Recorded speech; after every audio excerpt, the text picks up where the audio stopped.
আসসালামু আলাইকুম সকল খামার প্রিয় ভাই বোনেরা, আশা করি সকলে ভালো আছেন।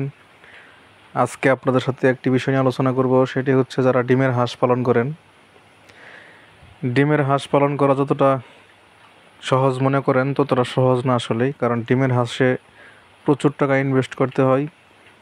দ্বিতীয়ত হচ্ছে হাঁস হচ্ছে সিজনাল ব্যবসা, এটা মৌসুম ছাড়া বিজনেস করলে ততটা লাভ পাওয়া যায় না। তারপরও যারা 12 মাস হাঁস পালন করে থাকেন, অবশ্যই একটি পুকুর অথবা চারপাশে খোলামেলা জায়গার প্রয়োজন, কারণ আবদ্ধ অবস্থায় হাঁস পালন করে কখনোই পরিপূর্ণভাবে ডিম পাবেন না। আর দ্বিতীয়ত হচ্ছে হাঁসকে সুস্থ রাখতে হলে অবশ্যই আপনার পুকুর রাখতে হবে, আর পুকুরের পরিষ্কার পানি রাখতে হবে। যে আমার যে হাঁসগুলো দেখতেছেন এখানে 200 পিসের মতো আছে, সবগুলোই ফিমেল। এগুলো মোটামুটি এখন 70% মতো ডিমে আসতেছে।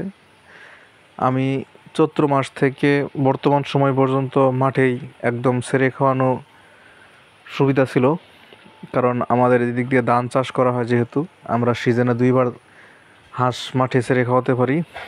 তবে এখন মোটামুটি চারপাশেই ধান রোপণ শুরু হয়ে যাবে, এজন্য আমাদের হাঁসগুলো আবার পুকুরে আটক করতে হবে। তবে আশানুরূপ এতদিন আমি যে লাভটা পেয়েছি সেই লাভটা হয়তো এখন পাবো না। তবে আপনারা যারা আবদ্ধ অবস্থায় হাঁস পালন করতে চান পুকুরের মধ্যে, তারা অবশ্যই শুধু লেয়ার লেয়ার 1 ফিটটা দিবেন, কারণ অন্য কোনো খাবার খেয়ে আবদ্ধ অবস্থায় হাঁসে ভালো পার্সেন্টেজ পাবেন না। 200 হাঁসকে যদি আপনারা পরিপূর্ণভাবে লেয়ার ফিটটা খেতে দিতে পারেন, তাহলে প্রতিদিন আপনার 700 থেকে 800 টাকা ইনকাম করা সম্ভব। আর যদি বিভিন্ন প্রকারের শামুক বা ভুট্টা ভাঙ্গা বিভিন্ন মিশ্রণ খাবার দেন, তাহলে আপনাদের হাঁস কখনোই সঠিকভাবে ডিম দিবে না। সো এখন অনেক জায়গাতেই ধান রোপণ শুরু হয়ে গেছে, হাঁস খামারি ভাইদের জন্য একটা বিশাল সমস্যা।